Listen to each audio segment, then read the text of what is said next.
Finally tonight, it was a goodbye for some longtime CCISD police officers.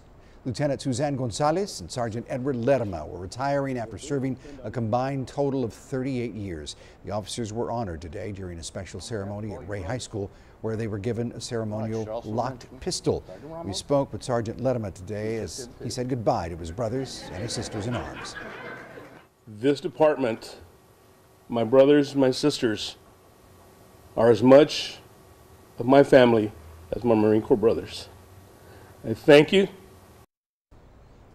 Awesome. Sergeant Lerma says he plans to go into business for himself as a home contractor, and Lieutenant Gonzales says she plans to spend her retirement doing whatever she wants. Good for her. Thanks to both of them for their service. Absolutely. That's going to